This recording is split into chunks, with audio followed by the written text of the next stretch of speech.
ഇന്നത്തെ വീഡിയോയിൽ മാങ്ങ ഉപ്പിലിടുന്നത് എങ്ങനെയാണെന്ന് നോക്കാം. അപ്പോൾ നമുക്കതിൻ്റെ ചേരുവകളും മറ്റുള്ള കാര്യങ്ങളൊക്കെ ഒന്ന് വീഡിയോയിലൂടെ കണ്ടു നോക്കാം.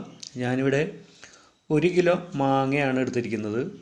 മാങ്ങ ഒന്നുകിൽ തിളപ്പിച്ചാറിയ വെള്ളത്തിൽ കഴുകിയെടുക്കുക, അതല്ലെങ്കിൽ പച്ചവെള്ളത്തിൽ കഴുകി വെയിലത്ത് വെച്ച് വെള്ളമെല്ലാം ഉണക്കി എടുത്തിട്ട് കട്ട് ചെയ്യുക. ഒരിക്കലും വെള്ളത്തിൻ്റെ അംശം നമ്മളുടെ മാങ്ങയിലോ ഇടുന്ന പാത്രങ്ങളിലോ ഒന്നും ഉണ്ടാകരുത്. അതുമാതിരി തന്നെ ഒഴിക്കാനുള്ള വെള്ളം തിളപ്പിച്ചാറ്റിയ വെള്ളമായിരിക്കണം. പച്ചമുളക് ഇതേപോലെ തന്നെ തിളപ്പിച്ചാറിയ വെള്ളത്തിൽ കഴുകുക, അതല്ലെങ്കിൽ പച്ചവെള്ളത്തിൽ കഴുകി വെയിലത്ത് വെച്ച് വെള്ളം വാറ്റിയെടുക്കുക. ഇത്രയും കാര്യങ്ങൾ നമ്മൾ ശ്രദ്ധിച്ചില്ലെങ്കിൽ നമ്മളുടെ ഉപ്പിലിട്ടത് പൂത്തുപോകാൻ സാധ്യതയുണ്ട്. അപ്പോൾ യാതൊരു കാരണവശാലും നമ്മുടെ പാത്രങ്ങളിലോ അതേമാതിരി തന്നെ കട്ടിംഗ് ബോർഡിലോ ഒന്നും വെള്ളത്തിൻ്റെ അംശം ഉണ്ടാകരുത്. അത് പ്രത്യേകം ശ്രദ്ധിക്കുക. പച്ചവെള്ളത്തിൻ്റെ അംശം ഉണ്ടായാൽ പൂത്തുപോകാനായിട്ടുള്ള സാധ്യത വളരെയധികം കൂടുതലാണ്.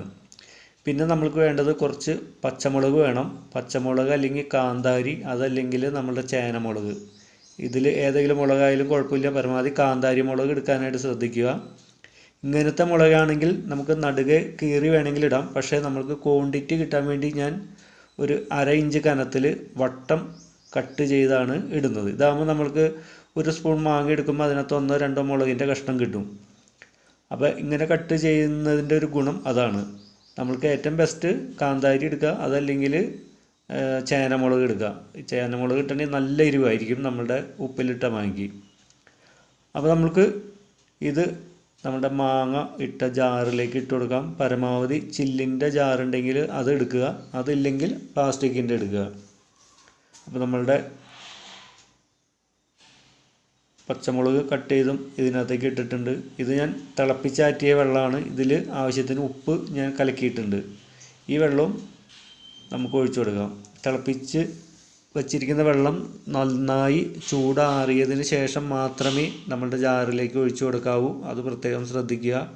ഉപ്പ് നിങ്ങൾ ഈ വെള്ളം ഒഴിച്ച് നോക്കിയിട്ട് നാവിൽ വെച്ച് രുചി നോക്കി ഉപ്പ് വേണമെങ്കിൽ പിന്നീട് വീണ്ടും ചേർത്ത് കൊടുക്കാവുന്നതാണ്. അപ്പോൾ ഇതെല്ലാം നന്നായിട്ട് കുലുക്കി നമുക്കൊരു 3-4 ദിവസം ആകുമ്പോഴേക്കും നമ്മൾക്കിത് ഉപയോഗിച്ച് തുടങ്ങാൻ പാകത്തിലായിട്ടുണ്ടാവും. അപ്പോൾ ഇത് എല്ലാവരും ഇതേപോലെ ചെയ്യുക. അഭിപ്രായങ്ങൾ എന്നെ അറിയിക്കുക. വീഡിയോ കണ്ട എല്ലാവർക്കും ഒരിക്കൽ കൂടി നന്ദി.